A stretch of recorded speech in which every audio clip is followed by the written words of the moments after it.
दोस्तों नमस्कार, आप सभी का स्वागत है आज की इस क्लास में। इस क्लास में हम लेकर के आए हैं बाल मनोविज्ञान, जीवन कौशल और शिक्षण कौशल से संबंधित 30 प्रश्नों का महत्वपूर्ण प्रैक्टिस सेट। इसके पहले भी हम 20 से अधिक प्रैक्टिस सेट करा चुके हैं और लगभग आपकी तैयारी बेहतरीन तरीके से चल रही होगी, उम्मीद करते हैं।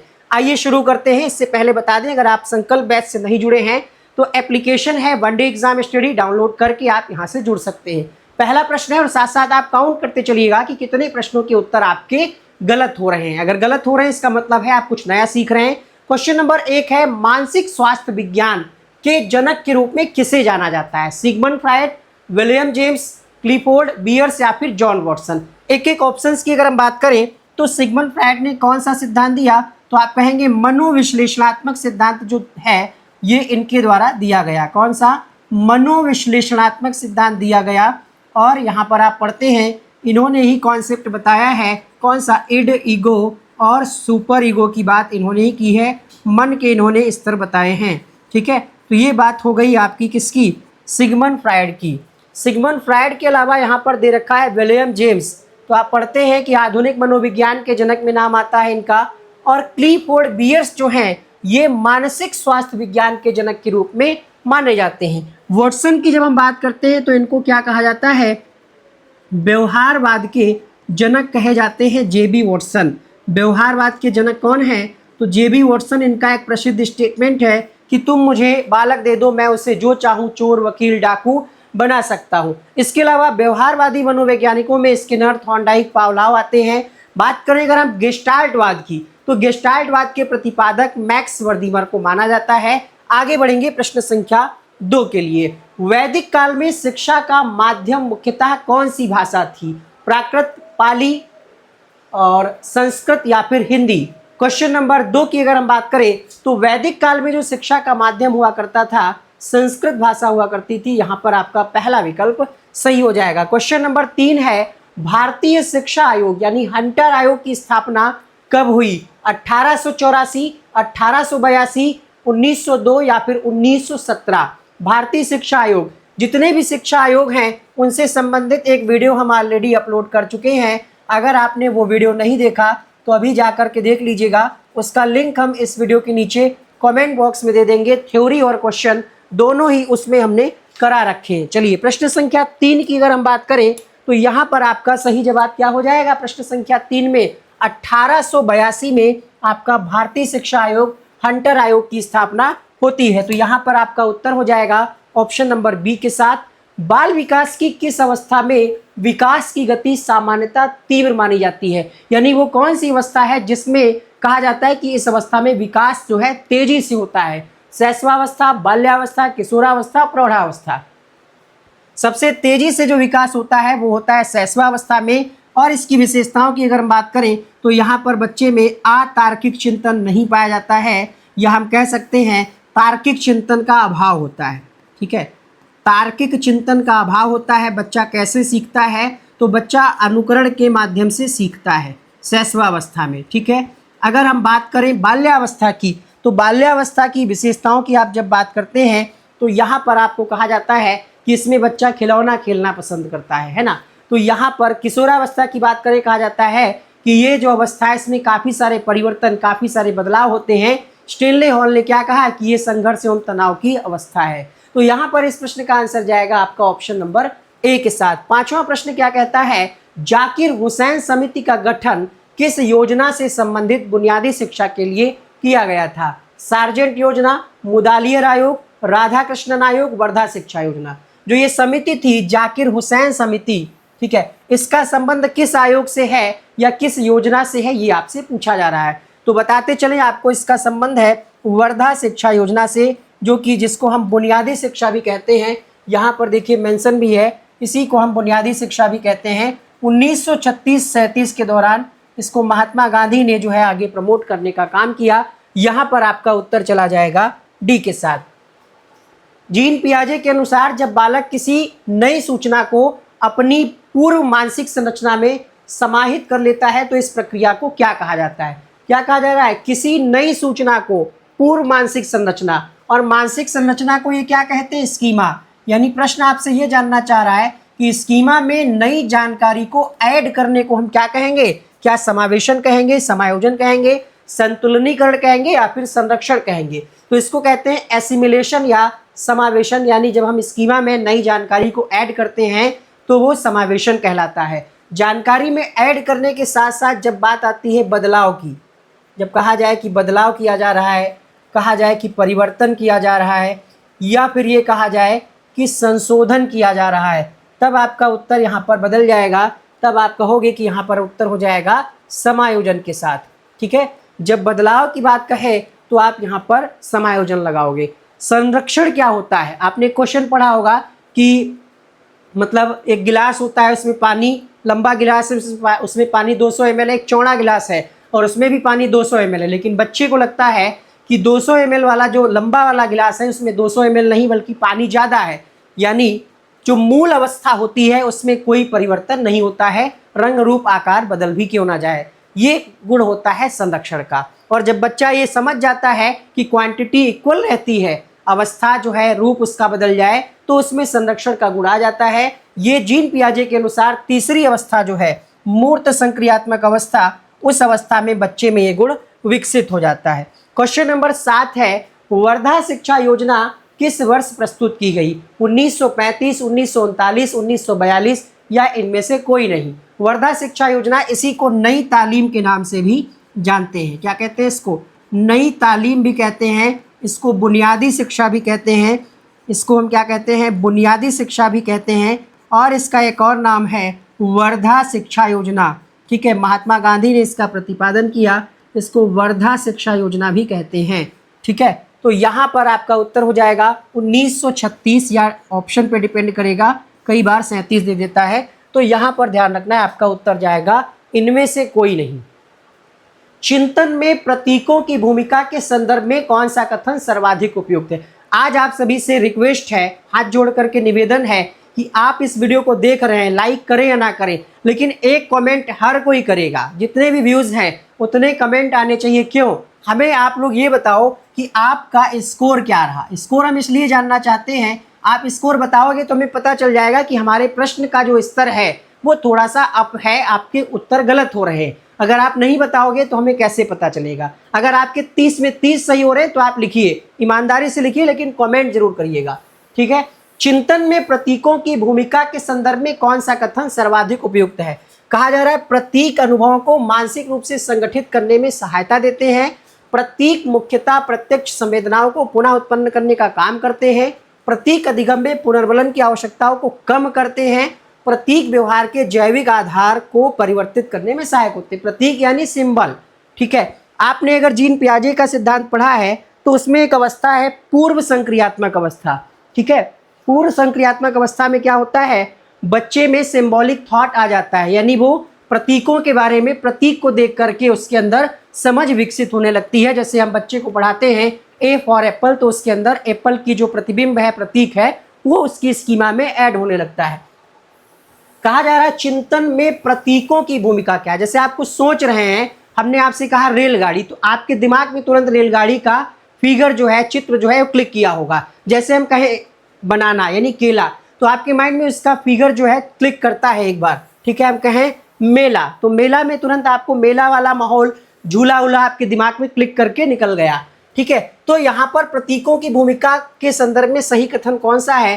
प्रतीक क्या करते हैं? अनुभवों को मानसिक रूप में संगठित करने में सहायक करते हैं। चित्र जो होते हैं आपके दिमाग में उस कॉन्सेप्ट को रिलेट करने के लिए ये संगठित करने में सहायता प्रदान करते हैं। पहला सही हो जाएगा। भारत में उच्च शिक्षा की समीक्षा के लिए गठित प्रथम शिक्षा आयोग के अध्यक्ष कौन थे? Doctor A Lakshmana Swami Mudaliar, doctor S Radhakrishnan, doctor Zakir Hussain, doctor D S. Kothari. Daulat Singh Kothari जो कोठारी आयोग के अध्यक्ष थे। बात करें अगर हम यहाँ पर उच्च शिक्षा दे रखा है, और ये जो है ये माध्यमिक शिक्षा से संबंधित है। उच्च शिक्षा की जब बात आती है, इसको हम कहते हैं यूनिवर्सिटी से संबंधित जो शिक्षा होती है, उसके अध्यक्ष थे डॉक्टर सर्वपल्ली राधाकृष्णन। इन्होंने ही कहा था कि कम से कम यूनिवर्सिटी में जो कोर्सेज चलाए जा रहे हैं वो कम से कम 3 साल के लिए होने चाहिए। और एक बात इन्होंने कही थी, इन्होंने यूजीसी की स्थापना का प्रस्ताव दिया था और कहा था कि 180 दिन कम से कम कक्षाएं मतलब क्लास होनी चाहिए परीक्षाओं को छोड़ करके। ये संस्तुति जो है इन्हीं के द्वारा, इन्हीं आयोग के द्वारा जो है की गई थी। तो प्रश्न संख्या 9 की जब हम बात करते हैं, उत्तर हो जाएगा बी के साथ। मुस्लिम काल में प्राथमिक शिक्षा का प्रमुख केंद्र क्या कहलाता है? मकतब, मदरसा, गुरुकुल या फिर विहार? प्रश्न संख्या 10 की हम बात करें, सही जवाब हो जाएगा यहाँ पर ऑप्शन नंबर ए के साथ। मुस्लिम काल में प्राथमिक शिक्षा का प्रमुख जो बिंदु होता था, केंद्र होता था, उसको मकतब कहा जाता था। तो यहाँ पर पहला सही हो जाएगा। मैकाले का प्रसिद्ध शिक्षा संबंधी विवरण किस वर्ष प्रस्तुत किया गया? 1813, 1835, 1854, 1882? लॉर्ड मैकाले आप समझते होंगे, अंग्रेजी शिक्षा का इन्होंने सूत्रपात किया, मतलब अंग्रेजी शिक्षा को भारत में भी प्रमोट करने की बात कही। और यहाँ पर क्वेश्चन नंबर 11 में आपका उत्तर हो जाएगा, ये विवरण जो है 1835 में प्रस्तुत किया गया। कब प्रस्तुत किया गया? 1835 में। तो इस प्रश्न में आपका उत्तर जाएगा ऑप्शन नंबर बी के साथ। अगला प्रश्न देखिएगा, अगला प्रश्न क्या कहता है, ठीक है, 2 फरवरी 1835 सैडलर आयोग का गठन किस वर्ष किया गया था? 1902, 1904, 1917, 1929? सैडलर आयोग का संबंध किससे था और इसका गठन कब किया गया? तो मैक्सिमम लोग इस प्रश्न का आंसर गलत कर सकते हैं, कुछ लोग यहाँ पर सही कर रहे हैं। 1917 की बात करें अगर हम यहाँ पर, तो प्रश्न संख्या 12 में आपका ऑप्शन नंबर सी सही हो जाएगा। ठीक है, बात करें अगर हम सैडलर आयोग की, तो 1917 में इसका गठन हुआ और इसको जो है कलकत्ता विश्वविद्यालय आयोग के नाम से भी जाना जाता है। सीखने के प्रतिफल, जो लर्निंग आउटकम होते हैं, उनकी सबसे उपयुक्त विशेषता कौन सी है? वे शिक्षक द्वारा अपनाई गई शिक्षण नीति का विवरण प्रस्तुत करते हैं। वे, आगे कहा जा रहा है, एक मिनट, वे पाठ्यक्रम में निर्धारित विषय वस्तु की मात्रा को दर्शाते हैं। वे विद्यार्थी की कक्षा में उपस्थित एवं सहभागिता का आकलन करते हैं। वे अधिगम के बाद विद्यार्थी द्वारा प्रदर्शित किए जा सकने वाले ज्ञान, कौशल और व्यवहार को स्पष्ट करते हैं।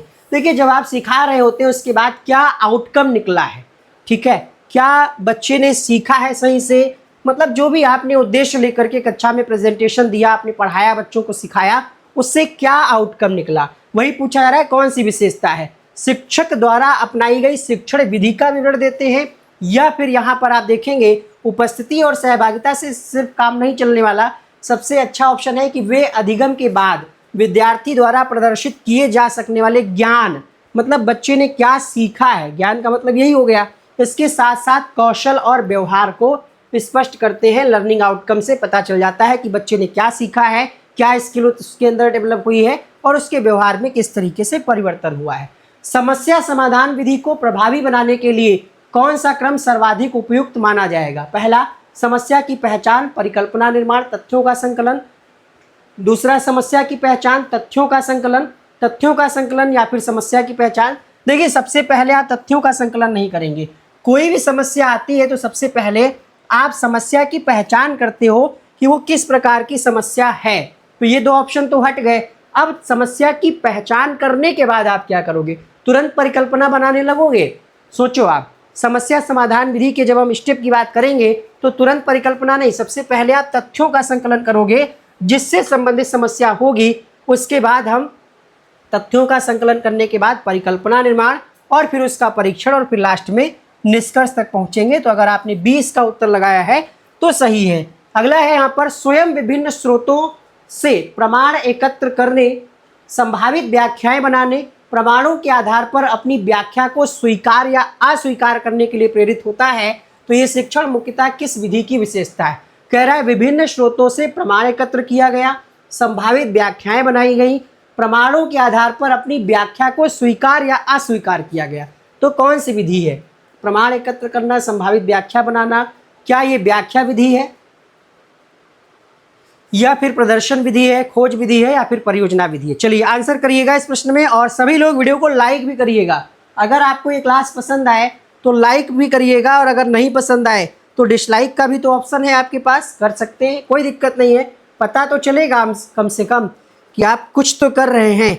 चलिए, तो यहाँ पर आप सोच रहे होंगे कि यहाँ पर व्याख्या विधि हो जाएगा, तो व्याख्या विधि नहीं होगा इसका आंसर। ठीक है, ह्यूरिस्टिक विधि यानी खोज विधि में हम करते हैं, विभिन्न स्रोतों से हम प्रमाण इकट्ठा करते हैं। प्रमाण लिखा है ना यहाँ पर, तो विभिन्न स्रोतों से हम प्रमाण इकट्ठा करते हैं। व्याख्या विधि में टीचर जो है व्याख्या दे रहा होता है, शिक्षक सुन रहे होते हैं, उसमें शिक्षक सिर्फ एक्टिव होता है, छात्र इनएक्टिव होता है। यहाँ पर क्या कह रहा है कि प्रमाण एकत्र करने, संभावित व्याख्याएं बनाने तथा प्रमाणों के आधार पर अपनी व्याख्या को स्वीकार या अस्वीकार करने के लिए प्रेरित किया जाता है।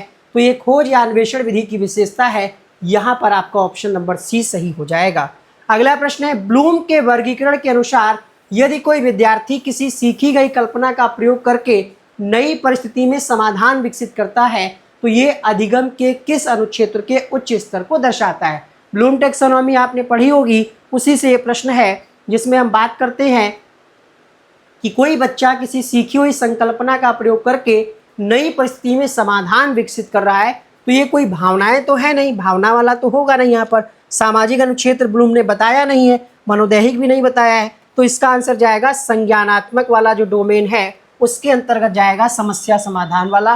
तो यहाँ पर क्वेश्चन नंबर 16 में आपका ऑप्शन नंबर बी सही हो जाएगा। 17वां प्रश्न है, बेंडूरा के अनुसार अवलोकनात्मक अधिगम की प्रक्रिया में यदि बालक मॉडल के व्यवहार को देखता है, उसे स्मृति में संग्रहित करता है, लेकिन आवश्यक क्षमता या परिस्थिति के अभाव में उसे प्रदर्शित नहीं कर पाता।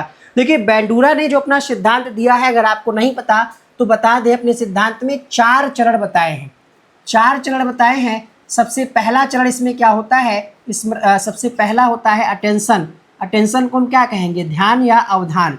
फिर होता है स्मृति या धारणा कहते हैं, इसको धारणा कहते हैं, ठीक है, इसको अवधान भी कहते हैं, अवधान। फिर आपका तीसरा आता है यहाँ पर पुनरुत्पादन, पुनरुत्पादन, और लास्ट में आपका आता है पुनर्बलन। 4 स्टेप इन्होंने बताए हैं और इनका सिद्धांत जो है क्या है, सामाजिक अधिगम सिद्धांत है। इनके सिद्धांत का नाम क्या है, सामाजिक अधिगम सिद्धांत है, जिसको परीक्षणात्मक सिद्धांत भी कहा जाता है। बेबी डॉल पर इन्होंने प्रयोग किया था। इनके सिद्धांत को अवलोकनात्मक अधिगम सिद्धांत के नाम से भी जानते हैं। ये 4 स्टेप बताए हैं। बच्चा जब अनुकरण के माध्यम से सीखता है तो सबसे पहले किसी भी कॉन्सेप्ट के प्रति, किसी भी नई चीज़ के प्रति उसका ध्यान होता है, फिर वो अपनी मेमोरी में सेव करता है, जोड़ता है चीज़ों को, फिर उसको पुनः उत्पादित करता है। यानी उसको अपने शब्दों में कह सकते हैं कि सीखता है। जैसे हमने कोई चीज़ देखी, उसको बार बार देखा तो हमने अनुकरण के माध्यम से उसको सीखा, फिर हमने उसको अपने मतलब सीखने के साथ साथ अपने माइंड में उसका एक तरीके से स्कीमा बनाया, एक मानसिक संरचना बन गई।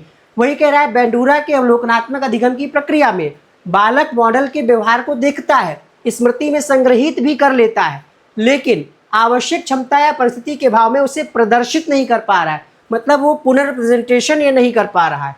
यहाँ तक उसका स्टेप हो गया, ध्यान और अवधारणा वाला हो गया, लेकिन वो प्रेजेंटेशन नहीं कर पा रहा है। तो क्या है, अधिगम और व्यवहार प्रदर्शन एक ही प्रक्रिया के 2 नाम है। अनुकरण केवल प्रत्यक्ष पुरस्कार मिलने के बाद ही संभव, जरूरी नहीं है कि पुरस्कार ही मिले अनुकरण के लिए। बच्चा देखिए बैड हैबिट कितनी जल्दी सीख लेता है, किसी को गाली देना है ना, लड़ाई झगड़ा करना कोई सिखाना पड़ता है, मार देता है बच्चा किसी को, तो जरूरी नहीं इसके लिए पुरस्कार मिले। यहाँ पर आपका उत्तर होगा किसी व्यवहार का अधिगम हो जाना और उसका वास्तविक प्रदर्शन। ठीक है, बच्चा सीख लिया है उस चीज़ को, लेकिन जरूरी नहीं कि उसको प्रेजेंटेशन कर पाए। जैसे नॉलेज तो बहुत सारे लोगों को होती है, लेकिन अभी कहा जाए कि सामने बोर्ड पे खड़े होकर पढ़ा दो तो वो एक चीज़ जो है नहीं हो पाती है। यानी बच्चे ने उस व्यवहार को सीख लिया, उसका ज्ञान हो गया है, लेकिन उसका प्रदर्शन नहीं कर पा रहा है। तो ये दोनों अलग अलग बातें हो सकती हैं। यहाँ पर यही पूछना चाह रहा था, डी हो जाएगा। संवेगात्मक बुद्धि के संदर्भ में कोई विद्यार्थी परीक्षण में असफल होने के बाद अपनी निराशा को पहचानता है, जो उसे नियंत्रित करता है और अगली परीक्षा के लिए रणनीति में सुधार करता है। तो ये किस संवेगात्मक बुद्धि के घटक को प्रदर्शित करता है? सामाजिक जागरूकता, आत्म जागरूकता, आत्मनियमन, संबंध प्रबंधन। देखिए संवेगात्मक बुद्धि का सबसे पहले कॉन्सेप्ट डेनियल गोलमैन ने दिया है। ये भी प्रश्न आपसे बनता है, डेनियल गोलमैन नाम के व्यक्ति ने। ध्यान रखिएगा आप, संवेगात्मक बुद्धि की जब बात आए, यहाँ पर बच्चा फेल हो रहा है और वो कारण को पता चलता है, अपनी रणनीति में सुधार कर रहा है, तो वो अपने आप में सुधार कर रहा है, यानी ये समाज के बारे में कुछ नहीं कर रहा है। यहाँ पर ऑप्शन आपके पास 2 है, संबंध प्रबंधन नहीं कर रहा, आत्म जागरूकता होगा या आत्मनियमन होगा। यहाँ पर प्रश्न संख्या 18 की अगर हम बात करें तो वो देखिए सुधार भी कर रहा है, अपने आप को सिर्फ जागरूक नहीं कर रहा है, सुधार भी कर रहा है। तो इसको हम कहेंगे आत्मनियमन, अर्थात यहाँ पर आपका ऑप्शन नंबर सी सही हो जाएगा। अपने आप के बारे में वो सुधार भी कर रहा है। क्रियात्मक अनुसंधान यानी एक्शन रिसर्च की संकल्पना को शिक्षा के क्षेत्र में व्यवस्थित रूप से विकसित करने का श्रेय किसको दिया जाता है? इसका पीडीएफ आपको हमारे टेलीग्राम पर भी मिल जाएगा और ऐप पर भी मिल जाएगा। ऐप इंस्टॉल कर लीजिएगा, वहाँ पर सिर्फ इसी क्लास के नहीं बहुत सारे पीडीएफ अपलोड हैं फ्री पीडीएफ वाले सेक्शन में। बताइए, John Dewey, Kurt Lewin, BF Skinner, Jean पियाजे। क्रियात्मक अनुसंधान यानी एक्शन रिसर्च का जो कॉन्सेप्ट है कर्ट लेविन के द्वारा दिया गया है, जिन्होंने क्षेत्र का भी सिद्धांत दिया है। 1944 में सबसे पहले क्रियात्मक अनुसंधान शब्द का प्रयोग किया था और इसका सामाजिक वैज्ञानिक चक्र भी प्रस्तुत किया। लेकिन बाद में आए एक और मनोवैज्ञानिक स्टीफन एम कोरे। अगर आपको ऑप्शन में लेविन नहीं देगा, अगर ऑप्शन में लेविन नहीं दिया है तो ये ऑप्शन आपको देखना होगा स्टीफन एम कोरे। इसीलिए दोनों लिख करके हम आपको बता रहे हैं। इन्होंने कर्ट लेविन के विचारों को आगे बढ़ाया और सबसे पहले शिक्षा के क्षेत्र में विद्यालयों और शिक्षकों के द्वारा कक्षा की समस्याओं को हल करने के लिए इसका व्यवस्थित प्रयोग और विकास किया। तो एक्शन रिसर्च का मूल कॉन्सेप्ट कर्ट लेविन ने, इसको प्रमोट किसने किया, आगे किसने बढ़ाया? स्टीफन एम कोरे। जैसे सरकार ने कोई योजना लॉन्च कर दी, जैसे आपने देखा कि सरकार ने कोई योजना लॉन्च कर दी, मान लिया महिलाओं की सुरक्षा के लिए एक हेल्पलाइन, वुमेन पावर हेल्पलाइन, 1090 शुरुआत हुई थी, 100 नंबर की शुरुआत हुई थी पहले की सरकार में। लेकिन उसी को आगे बढ़ाने का काम किसने किया? जो आगे सरकार आई, कुछ योजनाएं सरकार बंद भी कर देती है, यानी आगे बढ़ाने वाले का भी नाम आपको याद रखना है। वही यहाँ पर हम आपको समझाना चाह रहे थे। अगला है, एल्बर्ट बंडूरा की सामाजिक अधिगम सिद्धांत से संबंधित प्रमुख पुस्तक कौन सी है? Principles of learning and behaviour, social learning theory, the process of education, educational psychology. बताइए यहाँ पर आपका उत्तर क्या जाएगा? एल्बर्ट बंडूरा की अगर हम बात करें पुस्तक का नाम क्या है, तो ये है एल्बर्ट बंडूरा की पुस्तक सोशल कॉग्निटिव थ्योरी। और ये किसकी है? तो ये एल्बर्ट बंडूरा की है। हमेशा के लिए आप इसको याद कर लीजिएगा अगर आपका ये उत्तर गलत हुआ है। सोशल लर्निंग थ्योरी जो है ये आपकी किसकी है? तो ये एल्बर्ट बंडूरा की है। आपके लिए एक और प्रश्न है होमवर्क में, आप बताइएगा कि एल्बर्ट बंडूरा अमेरिका के रहने वाले हैं, कनाडा के रहने वाले थे कह सकते हैं, रूस के हैं या फिर इंग्लैंड के हैं। ठीक है, कमेंट बॉक्स में इस प्रश्न का उत्तर लिखिएगा। एक और ऑप्शन बढ़ा लीजिए, फ्रांस के हैं। बताइएगा कि एल्बर्ट बंडूरा का संबंध किस देश से है? शैक्षिक मापन में किसी विद्यार्थी के प्राप्तांक को परसेंटाइल प्रतिशतक में व्यक्त करने का उद्देश्य क्या है? जैसे आप देखते हैं यूपी SSSC पेट का एग्जाम कराता है, तो उसमें एक स्कोर होता है नॉर्मलाइज्ड स्कोर और फिर एक होता है परसेंटाइल स्कोर। विद्यार्थियों के प्रदर्शन की तुलना मानक समूह के अन्य सदस्यों से करना, विद्यार्थी द्वारा प्राप्त किए गए वास्तविक अंकों का निर्धारण करना, प्रश्न पत्र की कठिनाई का प्रत्यक्ष मापन करना। तो प्रत्यक्ष मापन नहीं हो पाएगा। परसेंटाइल का मतलब ही होता है कि उस समूह में जितने भी लोग उस टेस्ट को दिए हैं, ठीक है, उसमें जितने भी नंबर हैं उनकी तुलना की जाए। ठीक है, नॉर्मलाइजेशन के बाद जो है परसेंटाइल स्कोर बनता है, वही आपसे पूछा जा रहा है। यहाँ पर आपका पहला विकल्प सही हो जाएगा। ठीक है, अगला देखिएगा, क्वेश्चन नंबर 22 है, चिंतन और कल्पना दो अलग अलग चीज़ें होती हैं, थिंकिंग, और यहाँ पर आप बात करते हैं कल्पना के बारे में। तो इसको क्या होगा? यहाँ पर चिंतन तर्क प्रधान होता है, कल्पना सृजनात्मक, चिंतन भावात्मक होता है, कल्पना तार्किक, चिंतन केवल स्मृति पर आधारित होती है, कल्पना अनुभव पर। चिंतन और कल्पना में कोई अंतर नहीं होता। अंतर तो होता है जब आप किसी के बारे में सोचते हैं या किसी पर्टिकुलर व्यक्ति के बारे में, किसी वस्तु के बारे में जब आप सोचते हैं तो वहाँ पर कोई ना कोई तर्क होता है ना, कोई ना कोई तर्क होता है, यानी चिंतन तर्क प्रधान होता है। कल्पना जब आप करते हैं तो ये सृजनात्मक भी हो सकती है। क्या यहाँ पर आपका ऑप्शन नंबर फर्स्ट सही हो जाएगा? तो आप कहेंगे 22वें प्रश्न में आपका ऑप्शन नंबर फर्स्ट वाला सही हो जाएगा। आगे बढ़ेंगे अगले प्रश्न के लिए और देखेंगे प्रश्न संख्या 23। आज हमने लाइव नहीं किया, इसीलिए आज हमने सोचा रिकॉर्डेड देते हैं, ताकि काफ़ी सारे लोग क्या होता है लाइव में बीच में क्लास में जुड़े, उनके पिछले क्वेश्चन छूट जाते हैं। ठीक है, चलिए, तो थिंकिंग इज कह सकते हैं इसमें लॉजिक होता है और इमेजिनेशन जो होती है, सृजनात्मकता जो होती है, क्रिएटिव होती है। आगे बढ़ेंगे अगले प्रश्न के लिए। निम्न में से कौन सा WHO द्वारा बताए गए जीवन कौशल में नहीं है? तो WHO ने जीवन कौशल की संख्या 10 बताई है। 10 में कौन सा एक है? तो आलोचनात्मक चिंतन है, ये जीवन कौशल है। आत्म जागरूकता जीवन कौशल है। समानुभूति जीवन कौशल है। ठीक है, अपने आप के बारे में जानना जीवन कौशल है। निर्णय लेना जीवन कौशल है। व्यावसायिक आचरण एवं नीति का प्रमुख आधार क्या माना जाता है? आपका व्यक्तिगत लाभ हो, व्यावसायिक नैतिकता हो, प्रतिस्पर्धात्मक व्यवहार हो या फिर पदोन्नति की संभावना हो। व्यावसायिक आचरण एवं नीति का प्रमुख आधार होगा व्यावसायिक नैतिकता। ठीक है, सही गलत के बारे में निर्णय लेना। यहाँ पर आपका ऑप्शन नंबर बी सही हो जाएगा।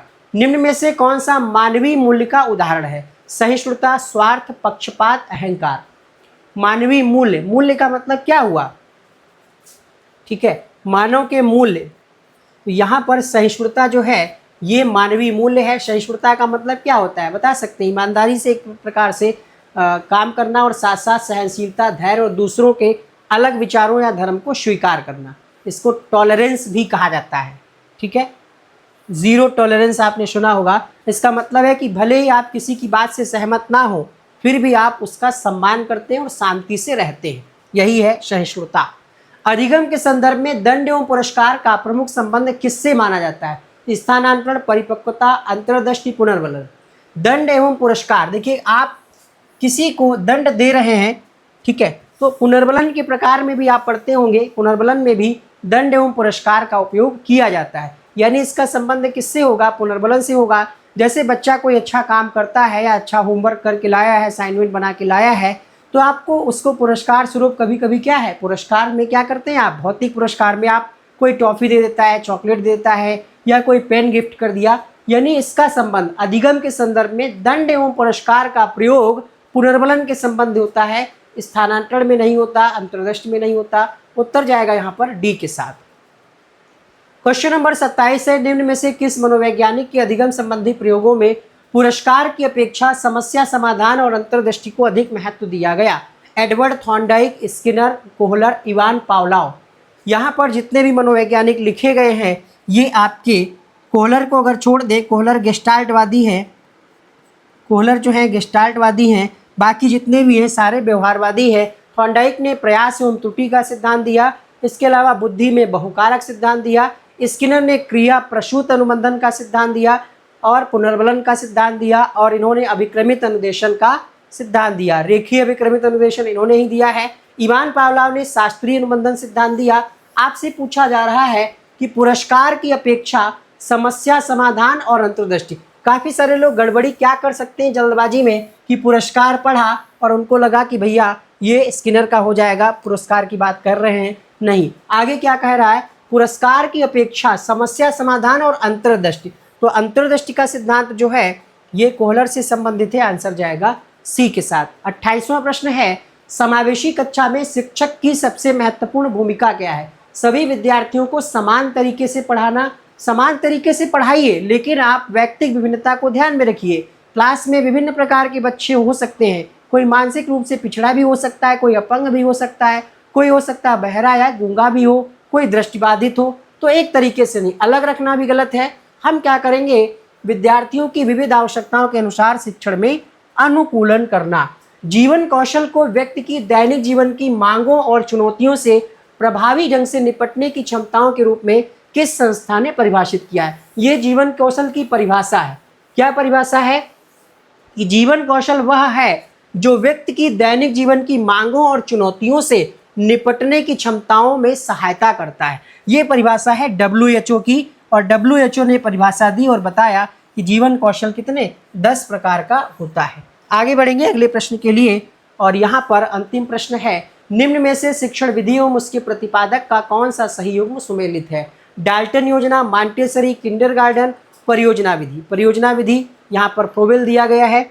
और प्रश्न संख्या 30 में आपका उत्तर क्या जाएगा?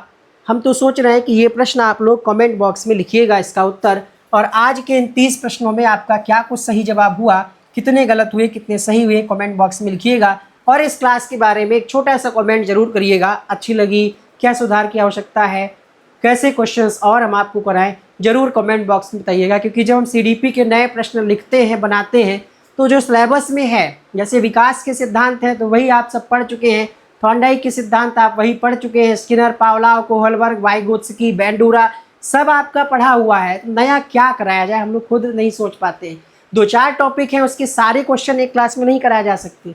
बाकी आपने फीडबैक दिया, उस पर हमने काम किया और आज की क्लास को थोड़ा सा अपग्रेड करने का प्रयास किया है। उम्मीद करते हैं क्लास आपको पसंद आई होगी। कमेंट जरूर कीजिएगा। मिलते हैं नेक्स्ट वीडियो में। नई क्लास के साथ। Thank you so much, bye bye.